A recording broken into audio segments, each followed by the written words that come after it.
afternoon, ladies and gentlemen, and welcome to another edition of A Walk Down Chemory Lane with me, your host, Nick Soff.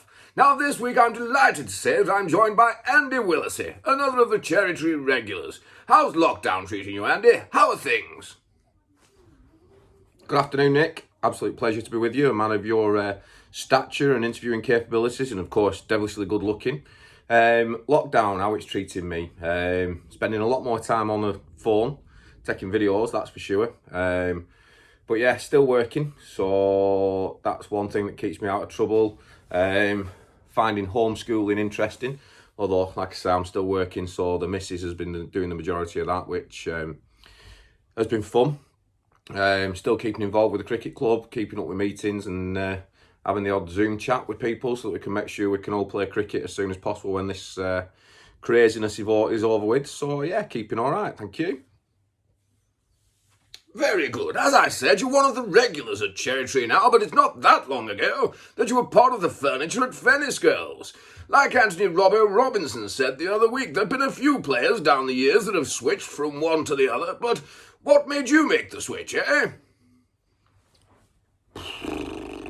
What made me leave Fenny?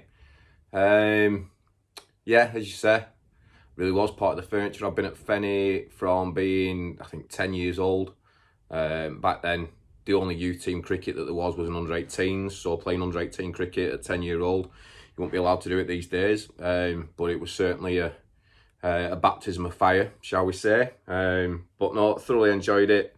Went on, captained the first team to numerous successes while I was there. Got to play against Cherry Tree when we switched over to the Rib League, which I always enjoyed. Particularly remember a game, 2020 game, where Ruin was the pro and facing Ruin. That was good fun.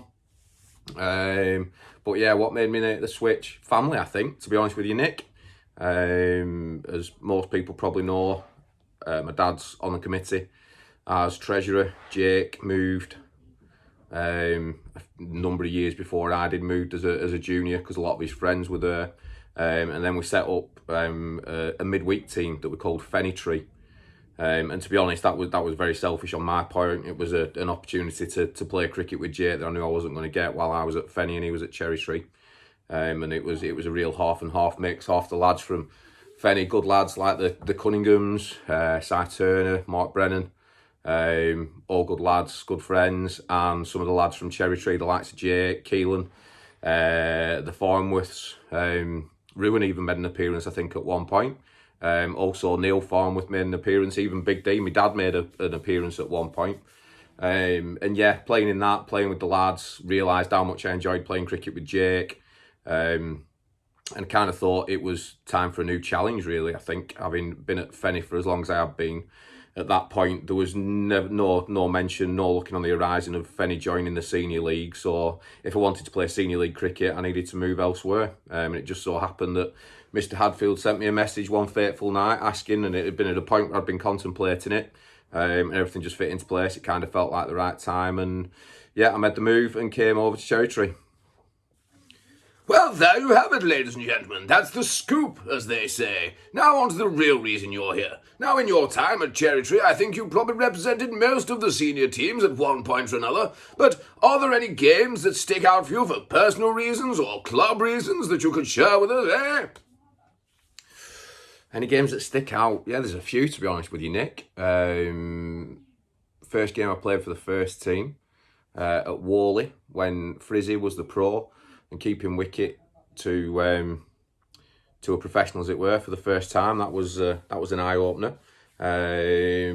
Also a game where no cricket was played, but the day that the seconds won promotion up to the first division. I remember vividly driving over to Brinskull on a very rainy Saturday afternoon, at us having finished all our fixtures with, I think, about 3 weeks of the season to go, and sitting there knowing that we had enough points depending on what other people did. And then it got to the last game of the season and nobody got a game in and we got promotion. Funny one to remember, having not played any cricket, but it sticks with me. But I think the game that sticks with me most was probably a game from our first season at Cherry in 2015, playing for the seconds. And we were at home, it was the 29th of August, we were at home against Great Harwood. We always had good games against Great Harwood. I was gutted when they they went to the Lancs League, to be honest, because I always enjoyed playing against Great Harwood, particularly the second team.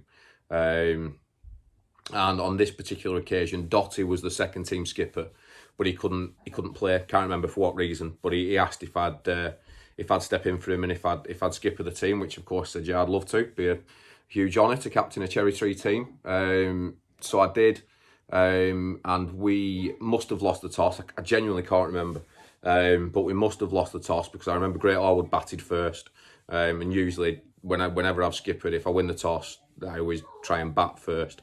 So I can only assume that they won the toss and decided that they were going to bat first. So Great Harwood batted first, and to be honest, we had a little bit of a makeshift team. Enty was playing for us, John Entwistle. A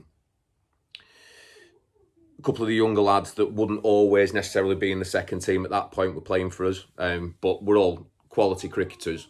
And we had a bowling lineup of Snape, Rob Johnson, Lee Cunningham, Will Hayes, and we were lacking a spinner, so Ryan Hurley had to bowl a bit of spin. He did all right though, to be fair, and we bowled well. Took wickets at really regular intervals. We had them all out by the 37th over, I think, something like that. But they had a couple of batters. One, Stephen Atkinson, who lives very close to Cherry, and after the game, he was actually talking about coming and signing for us because obviously it was closer for him to come and play at Cherry than it was to play at Great Harwood, and he scored 75, I think, something like that, in quick time off about 50 balls.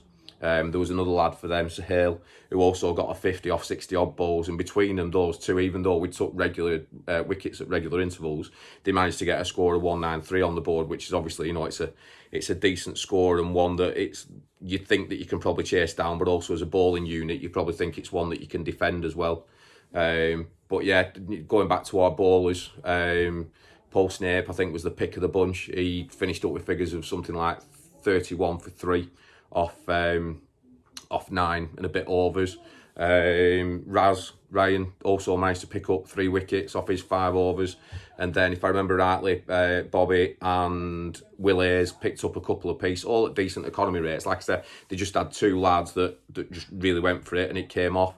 And they scored decent runs. So yeah, took us in at the half-time interval. Like I say, kind of in the balance. It's one of those totals that, looking around the changing room, you knew we had the batters that could chase it down. But we also knew that we all had to put a shift in if we were going to chase it down and win the game. I must admit, I was very confident. I remember saying to the lads at the time, I looked around the changing room and I said, look, I can see 6 or 7 lads in here that are all capable of scoring 50s, and if 2 or 3 of us do it, then job's done and we'll win the game. We had Hank, Mike Timmins and Ryan Hurley open the batting. 2 were probably the best opening batsmen, certainly in the second division, if not in the junior leagues of the Ribblesdale. So you always knew that you were going to get off to a decent start with those 2. Unfortunately, that wasn't the case in this particular game. I think Hank fell for 14, something like that, and I think Raz managed to get himself 6. I went in at 3, closely followed by a younger Luke Entwistle then, talking 5 years ago.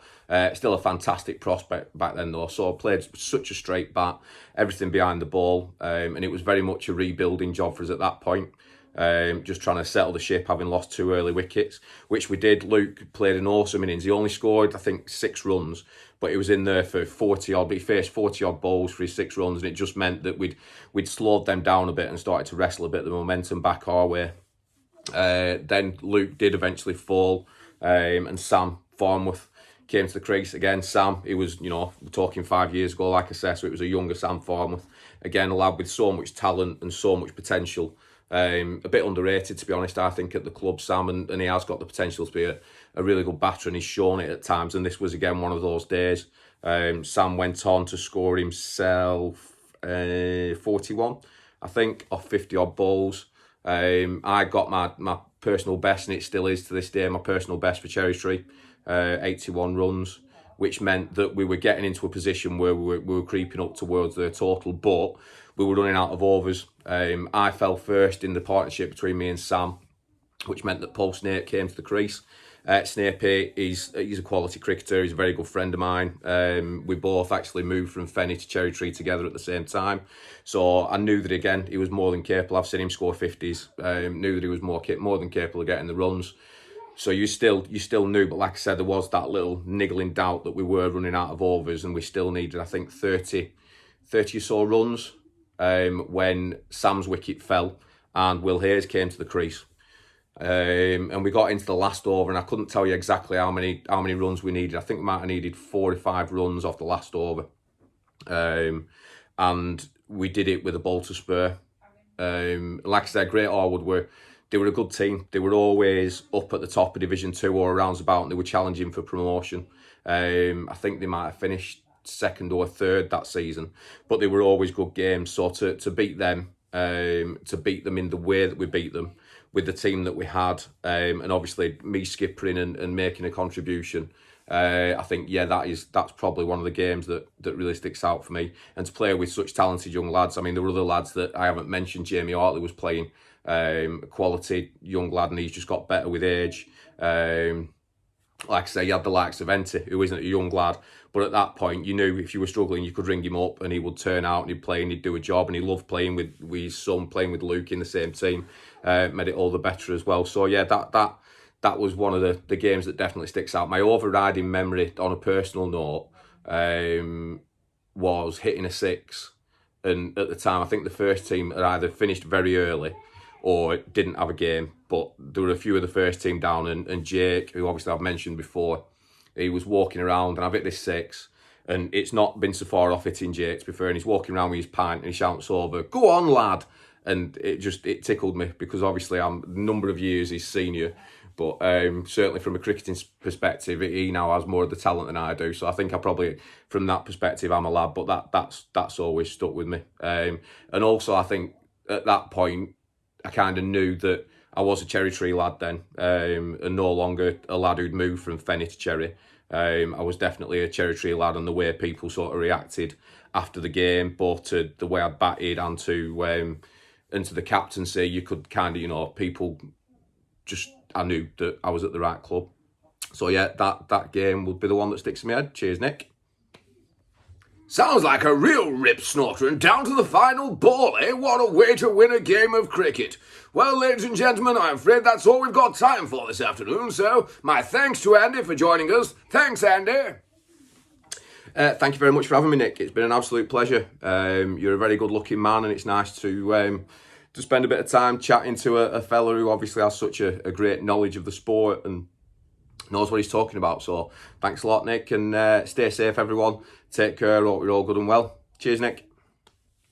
And there you go. So it's farewell from him, and it's TTFN from me. Join us next week for another edition of A Walk Down Chemory Lane, when I'll be joined by another regular from Cherry Tree Cricket Club. Until then, I'll catch you on the slip side.